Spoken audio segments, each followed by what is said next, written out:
Hello everyone, welcome in educator wings. कैसे हैं आप सभी? आई होप आप सभी की गवर्नमेंट एग्जाम जिसकी भी आप प्रिपरेशन कर रहे हैं उन सभी की प्रिपरेशन आपकी अच्छी चल रही होगी। दोस्तों, आप लोग देख रहे हैं स्क्रीन पर एनटीपीसी आरआरबी एनटीपीसी का जो थंबनेल लगा हुआ है उसी से रिलेटेड हम लोग प्रीवियस ईयर क्वेश्चंस जो है वो यहाँ पर सॉल्व कर रहे हैं। और उत्तराखंड जो लेक्चर का सब्जेक्टिव पेपर होना है तो उसके सब्जेक्टिव वीडियोस भी आप लोगों को मिलती जाएंगी। ठीक है, तो चलिए आज का फर्स्ट क्वेश्चन देखते हैं, RRB NTPC previous year questions. ठीक है, तो फर्स्ट क्वेश्चन देखते हैं। तो इससे पहले जो भी चैनल पर न्यू आए हैं तो प्लीज़ चैनल को सब्सक्राइब जरूर कर लें, क्योंकि इसी तरह के वीडियोस आप लोगों को मिलने जा रहे हैं। ठीक है, तो इम्पॉर्टेंट क्वेश्चंस है, ऐसा नहीं है कि यहाँ वहाँ से उठा के रख दिए हैं, प्रीवियस ईयर क्वेश्चंस ही हैं। आप लोग चाहे तो क्रॉस चेक कर सकते हैं। ठीक है, तो प्रीवियस ईयर क्वेश्चंस हैं, यहाँ पर आप लोगों के लिए हेल्पफुल होंगे काफ़ी ज़्यादा। किस टॉपिक से कितने क्वेश्चंस आ रहे हैं तो ये चीज़ आपको ध्यान रखनी है, एनालाइज खुद करना है।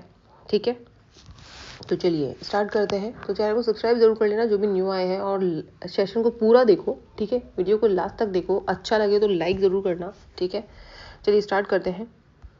फर्स्ट क्वेश्चन है हमारा, मुकुंदरा हिल्स टाइगर रिजर्व किन दो समानांतर पर्वत श्रृंखलाओं द्वारा निर्मित घाटी में स्थित है? तो मुकुंदरा हिल्स टाइगर रिजर्व जो है दो समानांतर पर्वत श्रृंखलाओं द्वारा निर्मित एक घाटी है ना। तो कहाँ पर स्थित है? ऑप्शन ए है अरावली और विंध्यन, बी मुकुंदरा और गरगोला, सी है सतपुड़ा और मैकाल, और डी है हिमालय और शिवालिक। तो राइट आंसर क्या होगा हमारा यहाँ पर? इस क्वेश्चन का राइट आंसर है जो मुकुंदरा हिल्स है, तो मुकुंदरा और गरगोला की जो यस तो जो समानांतर पर्वत श्रृंखलाएं हैं, ठीक है, मुकुंदरा श्रृंखला जो है, मुकुंदरा हिल्स जिनको कहते हैं, और गरगोला जो हिल्स हैं, तो उनके बीच में स्थित है मुकुंदरा हिल्स टाइगर रिजर्व। ठीक है, उनके बीच में स्थित है। ऑप्शन बी यहाँ पर राइट आंसर होगा हमारा इस क्वेश्चन का, ऑप्शन बी इज ट्रू। ठीक है, तो चलिए इसका एक्सप्लेनेशन देख लेते हैं हम लोग। तो मुकुंदरा हिल्स टाइगर रिजर्व जो है एक घाटी में स्थित है जो मुकुंदरा और गरगोला पर्वत मालाओं के बीच में बनती है। ये दोनों पर्वतमालाएं विंध्यन पर्वत प्रणाली का हिस्सा है और दक्षिण पूर्व राजस्थान में स्थित है। ठीक है, इस घाटी का निर्माण प्राकृतिक रूप से हुआ है और यह वन्य जीवों के लिए एक आदर्श पारिस्थितिक गलियारा इकोलॉजिकल जो कॉरिडोर होता है, इकोलॉजिकल कॉरिडोर, ठीक है, प्रदान करती है। यहाँ बाघ, तेंदुआ, लकड़बग्गा, भेड़िया और कराकल जैसे कई महत्वपूर्ण वन्य जीव पाए जाते हैं। ओके, नेक्स्ट क्वेश्चन, नेक्स्ट ये देखो अभी कंप्लीट नहीं हुआ है, एक्सप्लेनेशन काफ़ी है इसका। मुकुंदरा हिल्स टाइगर रिजर्व को पहले दाराह वन्य जीव अभ्यारण्य के रूप में जाना जाता था। इसे 2013 में राजस्थान का तीसरा टाइगर रिजर्व घोषित किया गया। इससे पहले रणथंभौर और सरिस्का टाइगर रिजर्व भी राज्य में मौजूद थे। ओके, मुकुंदरा और गरगोला पर्वतमालाएं इस क्षेत्र की जैव विविधता को बढ़ाने में सहायक हैं। देखो वहाँ बायोडाइवर्सिटी तो होगी, ठीक है, जब इतना बड़ा क्षेत्र है वन्य जीव के लिए, ठीक है, वन्य जीवों के लिए, तो जैव विविधता भी होगा, अलग अलग तरह के वहाँ पर जीव जंतु भी पाए जाएंगे। ठीक है, अलग अलग तरह के पेड़ पौधे भी पाए जाएंगे। ठीक है, तो ये पर्वतमालाएं घने जंगलों, घास के मैदानों और जल स्रोतों का संरक्षण करती है जो यहाँ के वन्य जीवों के अस्तित्व के लिए महत्वपूर्ण है। ठीक है, ये देखिए ए जो है हमारा ऑप्शन था अरावली और विंध्यन, वो उनके बीच में कौन सी पर्वतमाला है वो देख लेते हैं। अरावली और विंध्यन, अरावली पर्वत श्रृंखला राजस्थान और गुजरात में फैली हुई है। ठीक है, जो अरावली पर्वत श्रृंखला है तो राजस्थान और गुजरात में फैली हुई है, लेकिन मुकुंदरा हिल्स टाइगर रिजर्व केवल विंध्यन पर्वत श्रृंखला का हिस्सा है।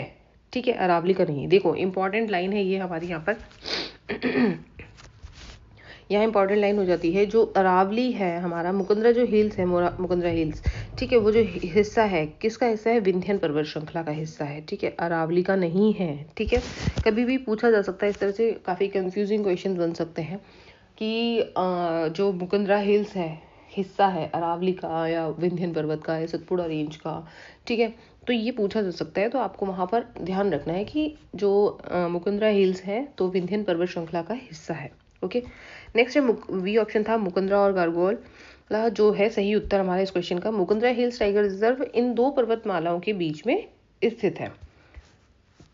सी ऑप्शन था हमारे सतपुड़ा और मैकाल, ये पर्वतमालाएं मध्य प्रदेश और छत्तीसगढ़ में स्थित है। देखो, ठीक है, सतपुड़ा जो रेंज है मध्य प्रदेश में है, एंड मैकाल जो रेंज है, ठीक है, पर्वत श्रृंखला है मैकाल जो तो वो छत्तीसगढ़ में स्थित है और मुकुंदरा हिल्स से कोई संबंध नहीं रखता है ये, ठीक है।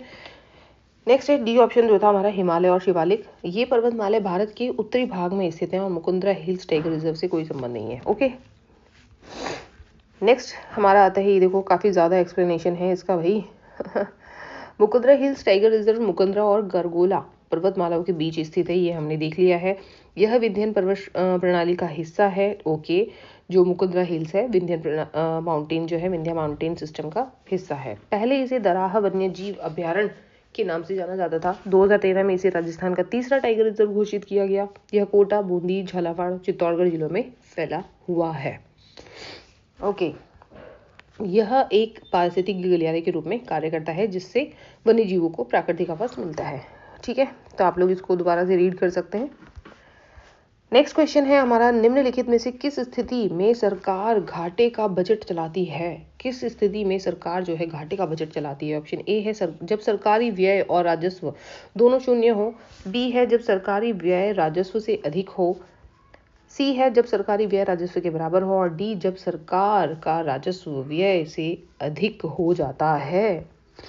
तो क्या पूछा है क्वेश्चन में, किस स्थिति में सरकार घाटे का बजट चलाती है, यानी कि जब घाटे वाली सिचुएशन को रिप्रेजेंट करती है। ठीक है, क्या होता है जब सरकार का जो व्यय हो जाएगा ना, व्यय यानी कि खर्च जो राजस्व से अधिक हो जाएगा, यानी कि जितना उनके पास अमाउंट है नहीं उससे ज्यादा उन्होंने खर्चा कर दिया है। ठीक है, यानी कि खर्चा ज्यादा कर दिया, उतना है नहीं उनके पास में पैसा। तो ये है इसका लॉजिक। तो जो हमारी राजनीतिक जो लैंग्वेज है, ठीक है, उसमें जब सरकारी व्यय राजस्व से अधिक हो जाता है, ऑप्शन बी यहाँ पर राइट आंसर हो जाएगा।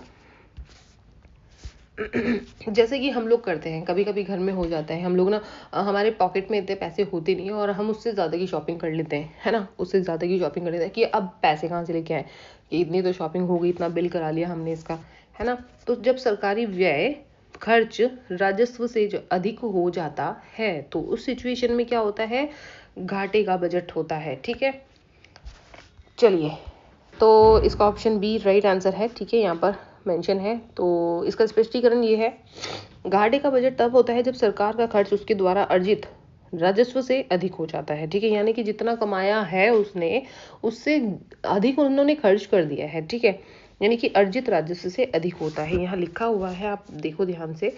ठीक है, ये सब लिखा हुआ है यहाँ पर। तो इसका मतलब है कि सरकार करों और अन्य राजस्वों के माध्यम से जितना कमाती है उससे ज्यादा पैसा खर्च कर रही है। देखो इजी सी लैंग्वेज है, यहाँ पर समझ में आ गया होगा बिल्कुल। जितना कमाती है उससे ज्यादा खर्च कर देती है, यानी कि जैसे कि हमारी पॉकेट में अभी पैसे नहीं है, हम मार्केट में घूम रहे हैं और हमने पॉकेट में कम पैसे हैं और उससे ज्यादा हमने सामान खरीद लिया। ठीक है, ओके, तो ये चीज हो जाती है। नेक्स्ट है हमारा, सरकार विकास परियोजनाओं को वित्त पोषित करने, आर्थिक विकास को प्रोत्साहित करने और अन्य कारणों के अलावा आपात स्थितियों से निपटने के लिए घाटे का बजट चला सकती है। ठीक है, मतलब किस स्थिति में घाटे का बजट चलाया जा सकता है वो यहाँ मेंशन है। नेक्स्ट पॉइंट है, राजकोषीय घाटा तब होता है जब सरकार का कुल व्यय उसकी कुल प्राप्तियों उधार को छोड़ करके, ठीक है, जो भी उसने प्राप्त किया है, जो भी सरकार ने प्राप्त किया है उसकी कुल प्राप्तियों से अधिक हो जाता है। ठीक है, नेक्स्ट पॉइंट है, आर्थिक मंदी के समय या जब बुनियादी ढांचे में बड़े निवेश की आवश्यकता होती है घाटे का बजट बनाना आम बात हो जाता है। ठीक है, तो नेक्स्ट क्वेश्चन है हमारा, डैश ने संवैधानिक उपचारों के अधिकार को संविधान की आत्मा कहा है? तो किसने संवैधानिक उपचारों को संविधान की आत्मा कहा है? ऑप्शन है ए doctor VR. Ambedkar, B Lala Lajpat Rai, सी जवाहरलाल नेहरू और डी बाल गंगाधर तिलक। तो इस क्वेश्चन का आंसर सभी को पता होगा, बहुत इजी क्वेश्चन है। तो किसने कहा है संविधान की आत्मा, संवैधानिक उपचारों को संविधान की आत्मा कहा है? ऑप्शन ए राइट हो जाएगा, doctor Bhimrao Ambedkar is right answer. ठीक है, ऑप्शन ए बिल्कुल सही है। तो देखो एक्सप्लेनेशन यहाँ पर है, डॉक्टर बी.आर. अम्बेडकर जो भारतीय संविधान के प्रमुख रचनाकार थे, उन्होंने संवैधानिक उपचारों के अधिकार को अनुच्छेद, जो कि अनुच्छेद 32 में है, मेंशन है, को संविधान की आत्मा कहा है। ठीक है, भारतीय संविधान का अनुच्छेद 32 नागरिकों को यह अधिकार देता है कि अगर उनके मौलिक अधिकारों का उल्लंघन होता है तो वे सुप्रीम कोर्ट या उच्च न्यायालय के दरवाजा खटखटा सकते हैं। ठीक है, तो आर्टिकल 32 क्या कहता है ये भी हमें ध्यान होना चाहिए। ठीक है ना, नेक्स्ट पॉइंट है हमारा, डॉक्टर अंबेडकर ने इस प्रावधान को संविधान का एक महत्वपूर्ण हिस्सा बताया है क्योंकि यह नागरिकों के अधिकारों की सुरक्षा के लिए एक प्रभावी तंत्र प्रदान करता है और मौलिक अधिकारों को बलपूर्वक लागू करने की गारंटी देता है। ठीक है, आई होप क्लियर होगा आपको ये सब। नेक्स्ट क्वेश्चन है हमारा अच्छा ये थर्ड क्वेश्चन था ना, अभी फिर से थर्ड क्वेश्चन आ गया है। ओके चलिए,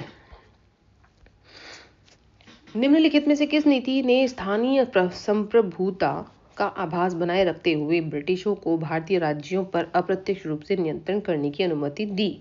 तो किस नीति ने, है ना। ऑप्शन ए है व्यक्तिगत का सिद्धांत, बी है दोहरी सरकार, सी सहायक गठबंधन और डी विनियमन अधिनियम। तो जो सहायक गठबंधन होता है, सहायक गठबंधन की जो नीति होती है उसने स्थानीय संप्रभुता का आभास बनाते हुए ब्रिटिशों को भारतीय राज्यों पर अप्रत्यक्ष रूप से नियंत्रण करने की अनुमति दे दी थी। ठीक है, ऑप्शन सी यहाँ पर राइट हो जाएगा, सहायक गठबंधन। ठीक है, तो इसका एक्सप्लेनेशन हम लोग देख लेते हैं। सहायक गठबंधन एक रणनीति थी, ठीक है, रणनीतिक नीति थी जिसे लॉर्ड वेलेस्ली ने भारत के ब्रिटिश गवर्नर जनरल 1798 में पेश किया था। इस नीति ने स्थानीय संप्रभुता की छवि को बनाए रखते हुए अंग्रेजों को भारतीय राज्यों को अप्रत्यक्ष रूप से नियंत्रित करने की अनुमति दी थी। यानी कि जो इंडिया में अलग अलग राजा थे, उन्होंने अपने अपने अलग अलग शासन किए थे, सत्ता बसा रखी थी, तो उनको अप्रत्यक्ष रूप से, ठीक है, इनडायरेक्ट फॉर्म में नियंत्रित करने की अनुमति दे दी थी। इसका उद्देश्य क्षेत्रों के प्रत्यक्ष विलय के बिना ब्रिटिश वर्चस्व को सुनिश्चित करना था। ठीक है, इसके लिए भारतीय शासकों को यह करना आवश्यक था कि ऑप्शन के नेक्स्ट पॉइंट देखते हैं क्या क्या आवश्यकता थी। पहला पॉइंट है अपने क्षेत्र में एक ब्रिटिश सहायक सेना बनाए रखना जिसका वित्त पोषण भारतीय शासक द्वारा किया जाता था। दूसरा है ब्रिटिश अनुमोदन के बिना अन्य शक्तियों के साथ कोई गठबंधन न करे। तीसरा पॉइंट है विदेशी आक्रमणों से ब्रिटिश सुरक्षा पर निर्भर रहें, भले ही ब्रिटिश सेना उनके राज्यों में तैनात हो। ठीक है, विदेशी आक्रमणों से ब्रिटिश सुरक्षा पर निर्भर रहें, है ना, यानी कि विदेशी आक्रमण होता है तो ब्रिटिश सुरक्षा पर निर्भर रहे, भले ही ब्रिटिश सेना उनके राज्यों में तैनात हो। ठीक है, यानी कि आपको जो भारत में के जो लोग थे उनको टेंशन लेने की जरूरत नहीं थी, आक्रमण होता है तो ब्रिटिश सेना उनको हैंडल करेगी। नेक्स्ट क्वेश्चन आता है हमारा,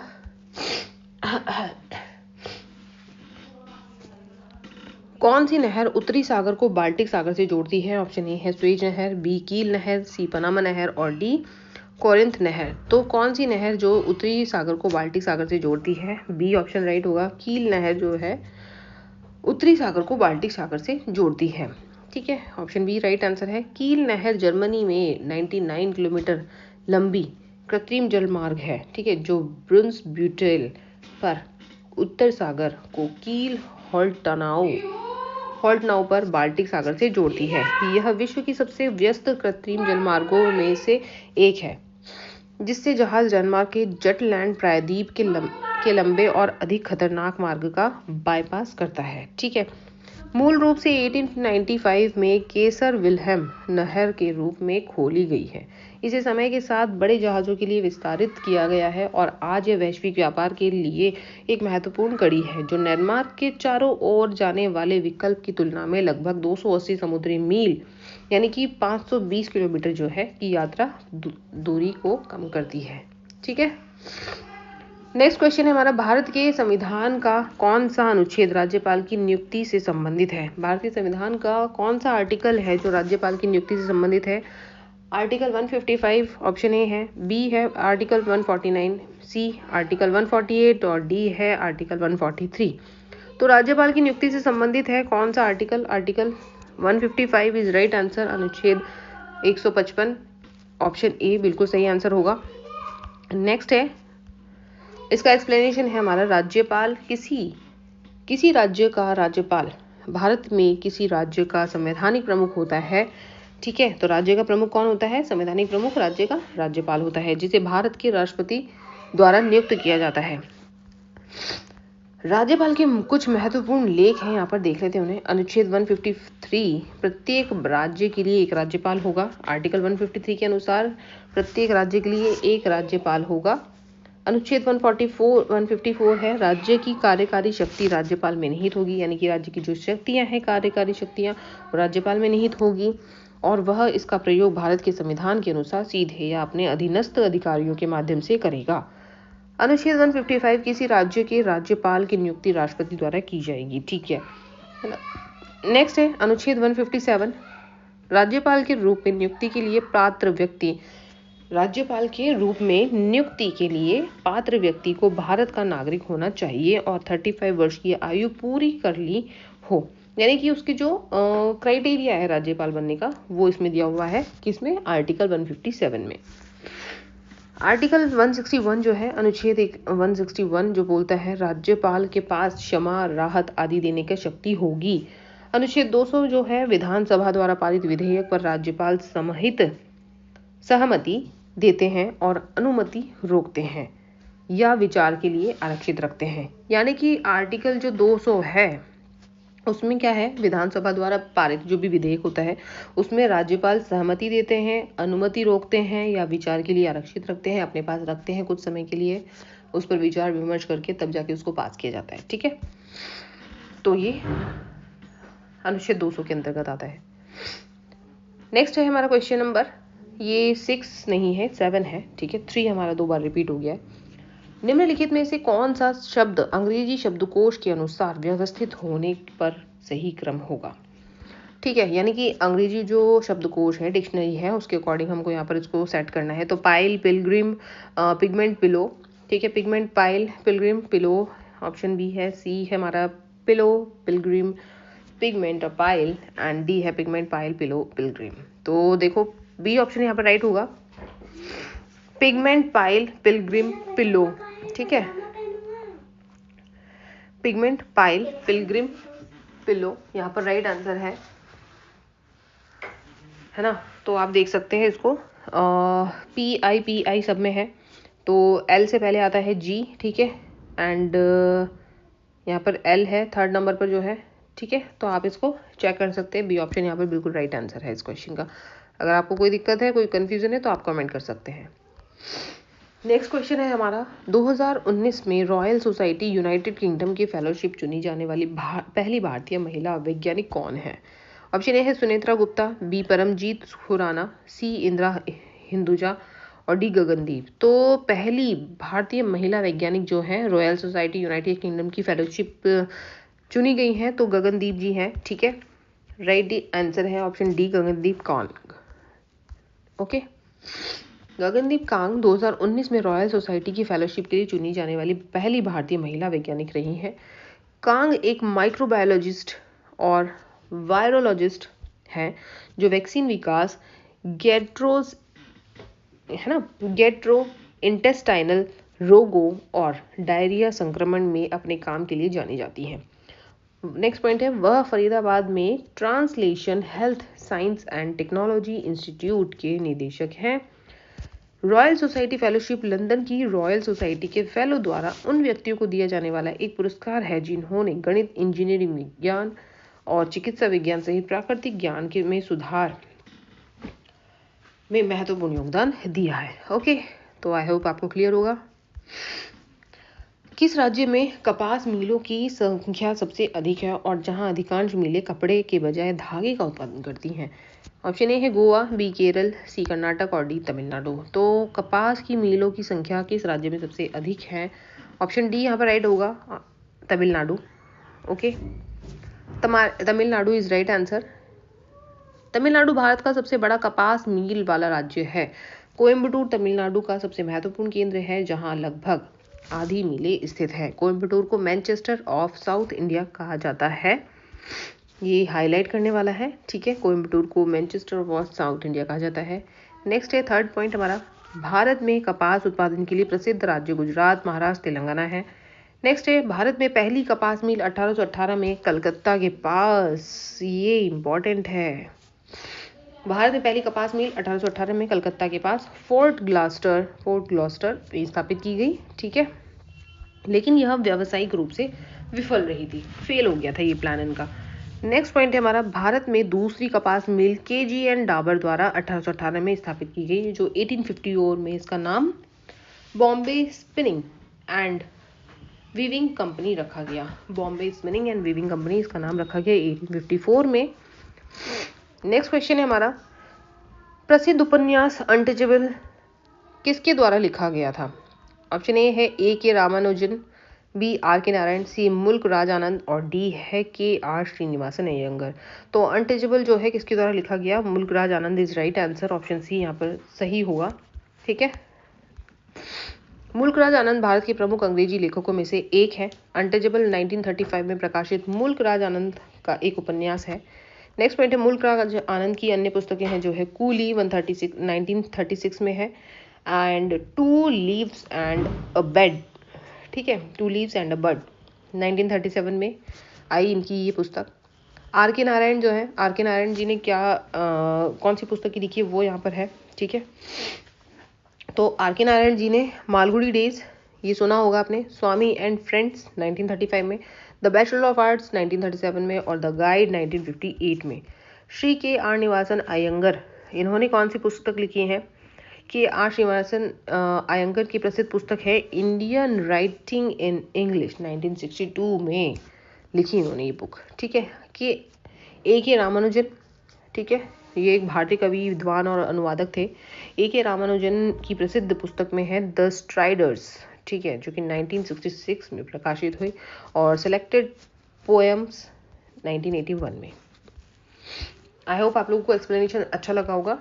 नेक्स्ट क्वेश्चन, जय जवान जय किसान का प्रसिद्ध नारा किसने दिया था? Option A Lal Bahadur Shastri, B Jayaprakash Narayan, C Sardar Patel और डी इंदिरा गांधी। तो राइट आंसर हमारा है जय जवान जय किसान का नारा दिया है लाल बहादुर शास्त्री ने।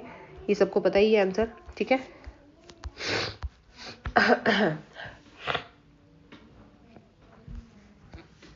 तो भारत के दूसरे प्रधानमंत्री लाल बहादुर शास्त्री ने 1965 में जय जवान जय किसान का नारा दिया था। ठीक है, तो ये सब एक्सप्लेनेशन आप लोग रीड करिए, है ना। शास्त्री ने भारत पाकिस्तान युद्ध के दौरान सैनिकों और किसानों को मनोबल बढ़ाने के लिए, है ना, प्रयागराज में एक सार्वजनिक सभा में यह नारा दिया था। जयप्रकाश नारायण भारत के एक प्रमुख स्वतंत्रता सेनानी, समाज सुधारक और राजनीतिक नेता थे। उन्होंने 1974 में संपूर्ण क्रांति यानी कि कुल क्रांति के आह्वान का नेतृत्व करने के लिए जाना जाता है, जिसने भारतीय राजनीति में महत्वपूर्ण भूमिका निभाई और प्रधानमंत्री इंदिरा गांधी द्वारा घोषित आपातकाल, जो आपातकाल था 1975 से 77 में हुआ था, का नेतृत्व भी किया था। ठीक है, जवाहरलाल नेहरू भारत के पहले प्रधानमंत्री थे। इंदिरा गांधी भारत की पहली महिला प्रधानमंत्री रही थी। ओके, नेक्स्ट क्वेश्चन पर चलते हैं। लैक्टिक अम्ल एक है, ऑप्शन ए है 2 कार्बन अणु, बी है 1 कार्बन अणु, सी 4 कार्बन अणु और डी 3 कार्बन अणु।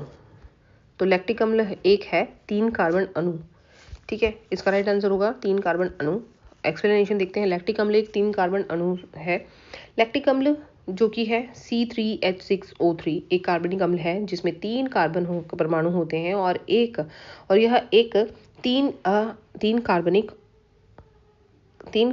कार्बनिक अम्ल है जिसकी रासायनिक संरचना जो है CH3CHOH है। 2 कार्बन अणु का एग्जाम्पल है इथेन, 1 कार्बन अणु का एग्जाम्पल है मीथेन, 4 कार्बन अणु का एग्जाम्पल है ब्यूटेन। ये क्वेश्चन पूछे जाते हैं, तो आई होप आपको याद रहे, ये इंपॉर्टेंट है। ठीक है, नेक्स्ट क्वेश्चन है, अरुंधति रॉय को किसके लिए बुकर पुरस्कार मिला है? क्या रीजन था? कौन सी बुक के लिए? ऑप्शन ए है The Cost of Living, B The God of Small Things, C Power Politics, D An Ordinary Person's Guide to Empire. तो अरुंधति रॉय को कौन सी बुक के लिए बुकर पुरस्कार मिला है? The God of Small Things, B option right होगा। ठीक है, The God of Small Things right answer है। अरुंधति रॉय ने 1997 में The God of Small Things के लिए बुकर पुरस्कार जीता था।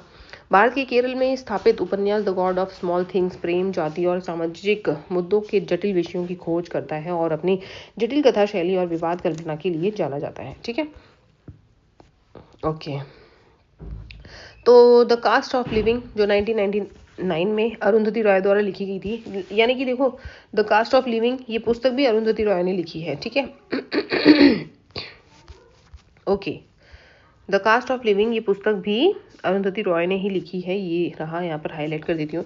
पावर पॉलिटिक्स जो है अरुंधति रॉय द्वारा लिखी गई है, एक किताब है, ठीक है। यानी कि ये सारी बुक्स अरुंधति रॉय की हैं, ओके। एंड लास्ट वाली जो है An Ordinary Person Guide to Empire, जो है अरुंधति रॉय द्वारा लिखी गई ये किताब है, 2004 में प्रकाशित हुई, ठीक है। यानी कि जो चारों पुस्तक हैं अरुंधति रॉय द्वारा लिखी गई हैं, लेकिन बुकर पुरस्कार किसके लिए मिला है? The God of Small Things के लिए। ये हमें यहाँ पर बताना है, कंफ्यूजन ऐसे ही क्रिएट किया जाएगा, ठीक है। भारत का नवीनतम परमाणु ऊर्जा संयंत्र कौन सा है? ऑप्शन ए है कुदनकुलम, बी कलपक्कम, सी नौरोरा और डी तारापुर। तो राइट आंसर हमारा होगा यहाँ पर Kudankulam, sorry, option A right answer है कुदनकुलम। भारत का नवीनतम परमाणु ऊर्जा संयंत्र जो है कुदनकुलम है, ठीक है।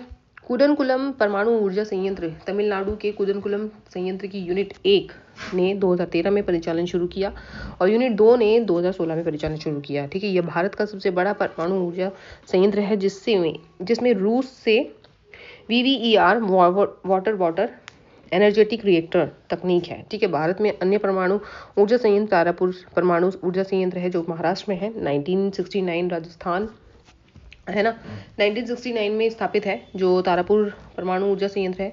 राजस्थान परमाणु ऊर्जा स्टेशन जो है राजस्थान में है, 1973 में स्थापित है। कुडनकुलम परमाणु ऊर्जा संयंत्र है तमिलनाडु में, जो कि 2013 में। कैगा परमाणु ऊर्जा संयंत्र कर्नाटक में 2000 में स्थापित। नौरोरा परमाणु ऊर्जा स्टेशन उत्तर प्रदेश में है, जो कि 1991 में स्थापित रहा, ठीक है। नेक्स्ट है क्वेश्चन, किसी माध्यम के प्रकाश को अपवर्तित करने की क्षमता को और किसी रूप में व्यक्त किया जा सकता है, और किस रूप में व्यक्त किया जाता है? यानी कि किसी माध्यम के प्रकाश को अपवर्तित करने की क्षमता को किस रूप में व्यक्त किया जा सकता है? ऑप्शन ए है प्रकाशीय आयतन, बी प्रकाशीय घनत्व, सी प्रकाशीय द्रव्यमान और डी है प्रकाशीय भ्रम। तो किसी माध्यम की प्रकाश को अपवर्तित करने की क्षमता को और किस रूप में व्यक्त किया जा सकता है, यानी कि क्षमता, कितनी क्षमता है उसमें, ये डिपेंड करता है उसके किस पर? घनत्व पर, ठीक है। माध्यम का जो घनत्व है उस पर डिपेंड करता है, ठीक है। तो प्रकाशीय घनत्व इज राइट आंसर। प्रकाश को अपवर्तित करने की किसी माध्यम की क्षमता को उसके प्रकाशीय घनत्व के संदर्भ में व्यक्त किया जाता है, जो इस बात से संबंधित है कि माध्यम अपने से गुजरने वाले प्रकाश को कितना धीमा कर देता है, ठीक है। यानी कि उसका जो घनत्व है वो उसके जो प्रकाश को गुजरने की क्रिया है उसको धीमा कर देता है, ठीक है। उच्च प्रकाशीय घनत्व वाला माध्यम कम प्रकाशीय घनत्व वाले माध्यम की तुलना में प्रकाश को अधिक धीमा करता है और उसे काफी हद तक मोड़ता है, ठीक है। ये मुख्य बिंदु है इसके। प्रकाश घनत्व बनाम अपवर्तक सूचकांक, उच्च प्रकाशीय घनत्व उच्च अपवर्तक सूचकांक से मेल खाता है, जो माध्यम में प्रकाश के झुकने को मापता है, ठीक है। चलिए नेक्स्ट क्वेश्चन पे चलते हैं। लोकगीत जो है कजरी कहाँ लोकप्रिय है? ऑप्शन ए है मध्य प्रदेश, बी उत्तर प्रदेश, सी हरियाणा और डी छत्तीसगढ़। तो राइट आंसर है कजरी जो है उत्तर प्रदेश का है, राइट आंसर ऑप्शन बी है, ओके। कजरी लोकगीत पारंपरिक रूप से उत्तर प्रदेश के गांव और कस्बों में गाया जाता है। कजरी लोकगीत अक्सर बरसात के मौसम में एक युवती की प्रेमी के लिए तड़प को व्यक्त करने के लिए गाया जाता है। यह क्षेत्र की लोक संगीत विरासत का एक महत्वपूर्ण हिस्सा है। उत्तर प्रदेश के अन्य लोक नृत्य है, ये इंपॉर्टेंट है, पूछा जाता है, ठीक है। चरकुला, रासलीला, कथक, रामलीला, ख्याल, नौटंकी और दादरा नृत्य उत्तर प्रदेश के नृत्य हैं ये। नेक्स्ट क्वेश्चन, कौन सा चिकित्सक भारत आया और 1794 से 1815 तक बंगाल मेडिकल सर्विस में सेवा की और भारत के कई विविध क्षेत्रों में अग्रणी अन्वेषण भी किए? तो कौन आया था? ऑप्शन ए है William Bentinck, B Warren Hastings, C Francis Buchanan और डी सर विलियम जॉन्स। तो फ्रांसिस बुकानन थे जो आए थे, राइट आंसर होगा ऑप्शन सी। फ्रांसिस बुकानन एक चिकित्सक थे जो भारत आए और बंगाल मेडिकल सर्विस में सेवा की। कुछ वर्षों तक वे भारत के गवर्नर जनरल लॉर्ड वेलेस्ली के सर्जन रहे थे, ठीक है। चलिए ये एक्सप्लेनेशन आप लोग देख लेना इसका, ओके। नेक्स्ट क्वेश्चन पर चलते हैं हम लोग। निम्नलिखित में से किसने पाकिस्तान के गठन की मांग का विरोध किया? तो किसने पाकिस्तान की जो गठन हो रहा था उसकी मांग का विरोध किया था, यानी कि जो उसके अगेंस्ट में था? ऑप्शन ए है मोहम्मद इकबाल, बी मोहम्मद अली जिन्ना, सी मौलाना अशरफ अली थानवी और डी खान अब्दुल गफ्फर खान। तो राइट आंसर होगा जो अगेंस्ट थे, पाकिस्तान के गठन के अगेंस्ट थे, तो ऑप्शन यहाँ पर डी सही होगा, Khan Abdul Ghaffar Khan is true answer. ठीक है, खान अब्दुल गफ्फर खान ने भारत के विभाजन का कड़ा विरोध किया था। ठीक है, खान अब्दुल गफ्फर खान जिन्हें सीमांत गांधी के नाम से भी जाना जाता है, क्वेश्चन पूछा जा सकता है। ठीक है, ये इंपॉर्टेंट लाइन हो जाती है हमारी, खान अब्दुल गफ्फर खान को सीमांत गांधी के नाम से जाना जाता है। एक प्रसिद्ध स्वतंत्रता सेनानी और अहिंसा के प्रबल समर्थक थे। उन्होंने खुदाई खिदमत गार संगठन की स्थापना की जो शांति और सामाजिक सुधार के लिए काम करता था। ठीक है, खान अब्दुल गफ्फर का महात्मा गांधी के करीब सहयोगी थे और उन्हें 1987 में भारत रत्न से सम्मानित भी किया गया था। Very good. ठीक है, तो देखो भारत रत्न से सम्मानित है ये। नेक्स्ट क्वेश्चन, एमनेस्टी इंटरनेशनल एक संगठन है जो निम्नलिखित में से किसके संरक्षण को पर केंद्रित है। ऑप्शन ए है मानव अधिकार पर, बी लुप्त प्राय प्रजातियों पर, सी कुपोषण से बच्चों को बचाने पर और डी पर्यावरण पर। तो जो एमनेस्टी इंटरनेशनल संगठन जो है मानव अधिकार पर डिपेंड है। ठीक है, मानव अधिकार का संरक्षण करता है। ओके, इसका एक्सप्लेनेशन देख लेते हैं। एमनेस्टी इंटरनेशनल एक विश्व स्तर पर मान्यता प्राप्त गैर सरकारी संगठन है जो मानव अधिकारों के संरक्षण और संवर्धन पर केंद्रित है। 1961 में स्थापित यह अभिव्यक्ति की स्वतंत्रता, यातना से सुरक्षा और निष्पक्ष सुनवाई के अधिकार जैसे मौलिक मानव अधिकारों के उल्लंघन को संबोधित करने के लिए काम करता है। नेक्स्ट क्वेश्चन, पौधों में वृद्धि को मापने के लिए प्रयुक्त उपकरण को क्या कहते हैं। ऑप्शन ए है क्रोनोमीटर, बी बोलोमीटर, सी कार्डियोग्राफ और डी क्रेस्कोग्राफ। तो राइट आंसर हमारा होगा पौधों में वृद्धि को मापने के लिए कौन से उपकरण का यूज होता है, तो क्रेस्कोग्राफ का यूज होता है। ऑप्शन डी राइट आंसर है, क्रेस्कोग्राफ इज ट्रू। पौधों की वृद्धि को मापने के लिए इस्तेमाल किया जाने वाला उपकरण क्रेस्कोग्राफ कहलाता है। क्रोनोमीटर कहाँ यूज होता है, समुद्र में देशांतर निर्धारित करने के लिए इस्तेमाल किया जाने वाला पोर्टेबल टाइम कीपिंग डिवाइस जो होता है क्रोनोमीटर कहा जाता है। ठीक है, ये पता होना चाहिए हमें। नेक्स्ट है कार्डियोग्राफ, चिकित्सा उपकरण जो हृदय की गतिविधियों, यांत्रिक बल और विद्युत धाराओं को रिकॉर्ड करता है। ठीक है, कार्डियोग्राफ जो है ना। बोलोमीटर जो है आरएफ और माइक्रोवेव ऊर्जा के घटना विद्युत चुंबकीय विकिरण की शक्ति या गर्मी का पता लगाता है और मापता है उसको। ठीक है, बोलोमीटर यानी कि अब याद रहेगा माइक्रोवेव में जो हीटिंग जो होती है कितनी हीटिंग है, तो इसको मेजर करने के लिए बोलोमीटर जो होता है वो काम करता है। ठीक है, वो मेजर करता है। तो चलिए आज के लिए इतना ही। ये लगभग 20 क्वेश्चन हो गए। यस 20 ही है ना, वो एक नंबर 2 बार रिपीट हो गया था। चलिए आप लोग बताइए ज़रूर मुझे कैसे रहे क्वेश्चन आज के, और कैसा लगा आपको आज का वीडियो, बताइए ज़रूर कमेंट बॉक्स में। ठीक है, न्यू क्वेश्चन है या नहीं, है ना, क्वेश्चन का लेवल सही है तो ये भी बताइए। ज़्यादा टफ हो गए तो हम लोग मॉडरेट करेंगे, और अगर सही है आपको सही लग रहा है तो इसी तरह से हम लोग आगे बढ़ेंगे। ठीक है, तो जो भी न्यू आए हैं प्लीज़ चैनल को सब्सक्राइब जरूर कर लें और अपनी तैयारी को बेहतर बनाने के लिए चैनल से जुड़ जरूर जाएँ। ठीक है ना, जुड़ना ज़रूरी है चैनल से।